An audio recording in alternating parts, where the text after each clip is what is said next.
அன்பு நெஞ்சங்களே, சட்டத்தால் யுத்தம் செய் சேனலுக்கு தங்களை அன்புடன் வரவேற்கிறோம். அன்பும் அரணும் உடைத்தாயின் இல்வாழ்க்கை பண்பும் பயனும் அது. இது திருவள்ளுவர் சொன்னது.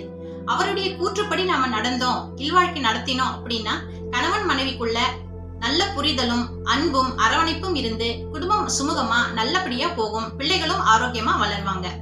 ஆனா இன்னைக்கு நம்ம நிறைய பேர் என்ன பண்ணிடுறோம்னா, அன்பையும் அறத்தையும் விட்டுறோம். வேகமா ஓடிக்கிட்டே இருக்கோம். எதை நோக்கி ஓடுறோம், என்ன நம்மளுடைய இலக்கு, இதெல்லாம் தெரியாமயே ஒரு மெக்கானிக்கல் லைஃப் நம்ம வாழ்ந்துகிட்டே இருக்கோம். சமீபத்துல என்கிட்ட டிவோர்ஸ் கேட்டு ஒரு கணவன் மனைவி வந்திருந்தாங்க. அந்த கணவன் மனைவி சொன்ன வார்த்தைகள் என்ன அப்படின்னு பாத்தீங்கன்னா, எங்களுக்குள்ள ஒத்து போல, எங்களுக்கு டிவோர்ஸ் வேணும் அப்படின்னு சொன்னாங்க. சரின்னு சொல்லிட்டு அவங்கள பார்க்கும்போது அப்படி அவங்கள பத்தி தெரியவே இல்லை. அவங்க டிவோர்ஸ்க்காகத்தான் வந்திருக்காங்கன்ற விஷயமே எனக்கு தெரியல. ஏன்னா அவங்களுக்குள்ள அந்த அளவுக்கு ஒரு அந்யோன்யம் இருந்தது. அவங்க என்னோட ஆபீஸ்ல உட்காந்துக்கிட்டு கணவன் மனைவி கிட்ட செல்போன்ல எதையோ காமிக்கிறாங்க. அந்த அம்மா அதை பார்த்துட்டு சிரிக்கிறாங்க.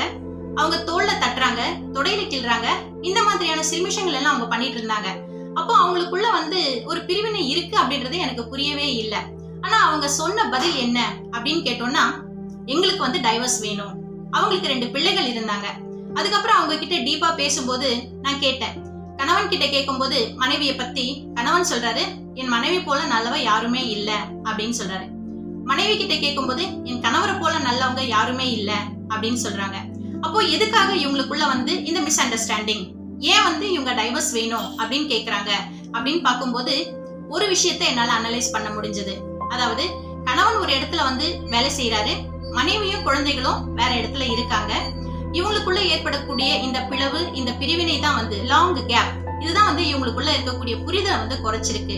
அதனால மக்களே என்ன சொல்றேன்னா, கணவன் மனைவி 2 பேருக்குள்ளயுமே ஒரு அந்யோன்யத்தை உண்டு பண்ணிக்கணும் அப்படின்னா ஒரு பிரிவினை இல்லாத வாழ்க்கையை நம்ம வாழணும். அது மட்டும் இல்லாம அன்பு அப்படின்றது 2 தரப்புலயும் பரிமாறிக்கணும். இப்போ அந்த கணவன் மனைவிக்கு நான் என்ன சொன்னேன்னா, ஒரு 2-3 சிட்டிங்ஸ் அவங்களுக்கு கவுன்சிலிங் கொடுத்தேன். அதன் பிறகு அவங்க பாத்தீங்கன்னா அந்த டைவர்ஸ் அப்படின்ற அந்த மைண்ட் செட்டையே மாத்திட்டு 2 பேருமே மறுபடியும் சேர்ந்து வாழ ஆரம்பிச்சுட்டாங்க. ஃபைனலா நான் அவங்களுக்கு கொடுத்த சொல்யூஷன் என்ன அப்படின்னு பாத்தீங்கன்னா, ஒண்ணு, கணவன் இருக்கிற இடத்துல மனைவியையும் குழந்தையும் கூட்டிட்டு போயிட்டோம் அப்படின்னு சொன்னேன். அப்படி இல்லைன்னா மனைவி இருக்கிற இடத்துலயும் குழந்தைகள் இருக்கிற இடத்துலயும் கணவனை வேலையை ஷிஃப்ட் பண்ணி வந்துட சொன்னேன். சோ ஃபைனலா என்ன நடந்துச்சுன்னு கேட்டீங்கன்னா, கணவன் தான் வேலை செய்யற இடத்துக்கு மனைவியையும் குழந்தைகளையும் அழைச்சிட்டு போயிட்டாரு. இதுதான் அன்பு நெஞ்சங்களே. அன்பும் அரணும் உடைத்தாயின் இல்வாழ்க்கை பண்பும் பயனும் அதுன்னு சொல்லிட்டு வள்ளுவர் அன்னைக்கே சொன்னாரு. இந்த ஒரு சின்ன மிஸ் அண்டர்ஸ்டாண்டிங், இந்த ஒரு சின்ன பிரிவுக்காக இவங்க டைவர்ஸ் கேட்டிருந்தாங்க அப்படின்றதுக்காக அவங்களுக்கு நம்ம கோர்ட்ல டைவர்ஸ் அப்ளை பண்ணி அவங்கள 2 பேரையும் பிரிச்சிருந்தோம்னா நாளைக்கு அந்த குழந்தைகளுடைய வாழ்க்கை என்னவா இருக்கும் அப்படின்றது ஒரு பெரிய கேள்விக்குறியா இருக்கு.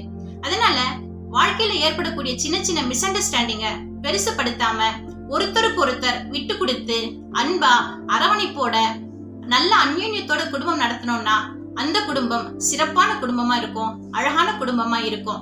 இது போன்ற சட்ட ரீதியான விளக்கங்களுக்கும் தகவல்களுக்கும் எங்கள் சட்டத்தால் யுத்தம் செய் சேனலுடன் இணைந்திருங்கள். நன்றி, வணக்கம்.